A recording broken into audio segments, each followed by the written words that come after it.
Bapak, Ibu, Saudara yang terkasih di dalam Tuhan Yesus Kristus, Salam, salam bahagia. Menurut pemahaman saya, di masa Tuhan Yesus Kristus hadir dan hidup di dunia ini, di tengah masyarakat paling tidak ada dua status golongan sosial, yaitu golongan orang-orang terpandang seperti imam kepala, kemudian orang Farisi, tua-tua, juga para pejabat pemerintahan di masa itu, juga pemuka agama di masa itu. Kemudian status golongan yang lain adalah orang-orang biasa seperti pemungut cukai dan janda yang miskin.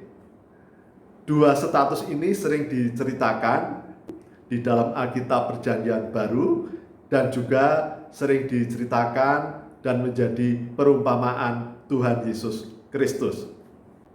Orang-orang terpandang seperti imam kepala, orang Farisi, tua-tua, dan pemuka agama adalah orang-orang tokoh-tokoh agamawan, rohaniwan yang luar biasa, yang hidupnya selalu dekat dengan firman Tuhan, selalu membaca, dan juga pendidikan yang mumpuni, yang setiap hari di rumah Tuhan, di bait suci, mempelajari firman Tuhan.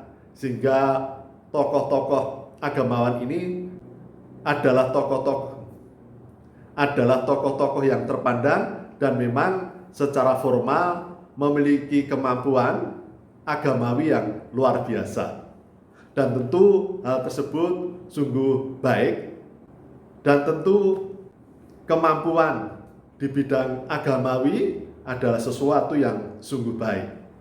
Dan kemudian Tuhan Yesus Kristus juga menceritakan tentang pemungut cukai yang di masa itu suatu posisi yang tidak disukai oleh masyarakat karena memungut pajak, dan juga kemudian ada juga janda miskin yang tentu tidak dipandang, dan bahkan kemudian juga perempuan yang berzina. Tentu pemungut cukai mengapa tidak disukai? Karena kadang-kadang barangkali sering memungut cukai lebih daripada yang seharusnya, dan kemudian demi kepentingan sendiri untuk memperkaya diri sendiri. Apalagi adalah perempuan berzina, jelas sudah melanggar perintah Tuhan. Jadi saudara-saudaraku, Tuhan Yesus Kristus sering memperhadapkan antara orang-orang yang terpandang, orang-orang Farisi, imam-imam kepala dan tua-tua, dengan orang-orang yang berdosa dan yang tidak dipandang ini. Tentu sesuatu yang berdosa tidak menjadi perkenan Tuhan. Namun ternyata orang-orang yang berpendidikan, namun hidupnya dengan pendidikannya, dengan kemampuan tentang firman Tuhan, tetapi tidak mengubah hidupnya, ternyata menjadi tidak berkenan juga di hadapan Tuhan. Mereka dianggap munafik, dan kenyataannya justru orang-orang yang terpandang, imam-imam kepala, orang-orang Farisi tua-tua yang menyalib, yang membuat penderitaan Tuhan Yesus Kristus. Mereka sungguh-sungguh paham tentang firman Tuhan, tetapi tidak mengubah karakter hidupnya, dan justru karena kemampuannya dan merasa terpandang, menjadi sombong, menjadi angkuh, dan kemudian penuh kebencian, penuh dengan kemarahan, dengki iri kepada Tuhan Yesus Kristus. Dan karena kedengkiannya, karena iri hati dan kebencian kepada Tuhan Yesus Kristus, tega untuk membuat Tuhan Yesus Kristus teraniaya, bahkan wafat di kayu salib, mendapatkan hukuman mati. Padahal mereka sadar dan tahu bahwa Tuhan Yesus Kristus tidak bersalah, namun mencari-cari kesalahan untuk bisa membunuh Tuhan Yesus Kristus. Karena kebenciannya, karena kemarahannya, karena dengki iri kepada Tuhan Yesus Kristus. Lalu bagaimana dengan orang-orang yang status sosialnya rendah, bahkan penuh dosa, seperti pemungut cukai dan juga janda yang miskin, perempuan Samaria, perempuan yang berzina, orang-orang jahat. Tuhan Yesus Kristus tentu tidak berkenan dengan perbuatan-perbuatan yang tidak sesuai dengan firman Tuhan, yang melanggar firman Tuhan. Dan apa yang diperbuatnya itu akan dituainya. Namun Tuhan Yesus Kristus berkenan kepada orang-orang jahat ini, kepada orang-orang yang berdosa, yang tidak dipandang di mata masyarakat di masa itu, karena mereka sungguh-sungguh menyadari, merasakan bahwa mereka sungguh-sungguh berdosa. Dia menyadari bahwa mereka tidak layak karena dosa-dosa mereka.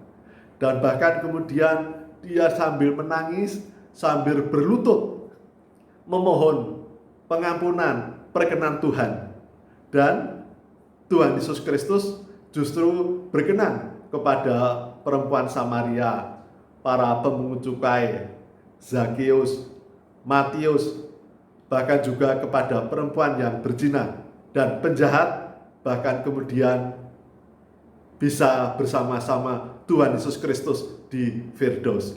Jadi saudara-saudaraku, bahwa tentu sebagai orang Kristen, saya menyadari harus terus belajar merenungkan firman Tuhan, harus hidup dalam pelayanan, harus taat beribadah, rajin beribadah, taat atas firman Tuhan.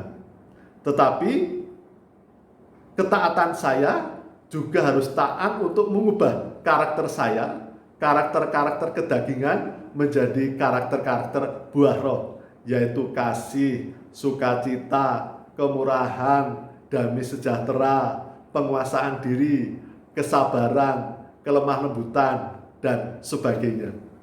Karena untuk apa kita menjadi seorang tokoh pandai tentang kerohanian, rajin beribadah, rajin pelayanan, tetapi tidak mengubah karakter hidup kita, dan itu tidak menjadi perkenan Tuhan. Tentu kita berharap, saya terutama, untuk sungguh-sungguh taat dan setia kepada Tuhan, untuk tidak melakukan dosa. Karena setiap apa yang saya lakukan itu juga akan saya tuai.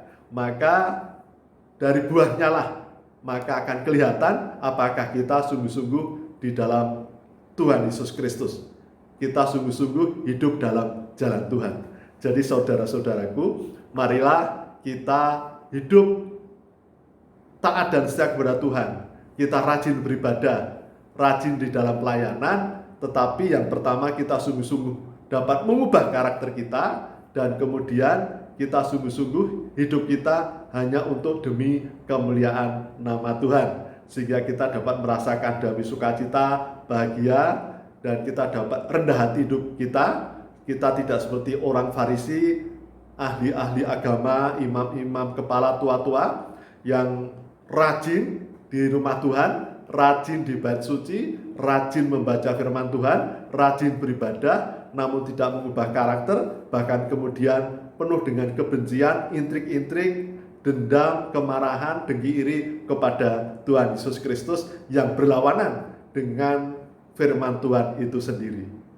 Kita belajar rendah hati seperti orang-orang yang berdosa, seperti pemungut cukai, seperti perempuan Samaria, perempuan yang berzina, karena mereka sadar atas dosa-dosanya, hanya karena Tuhan Yesus Kristuslah mereka dapat diselamatkan dengan bertekuk lutut di hadapan Tuhan. Demikian yang dapat saya sampaikan. Salam, salam bahagia, Tuhan memberkati.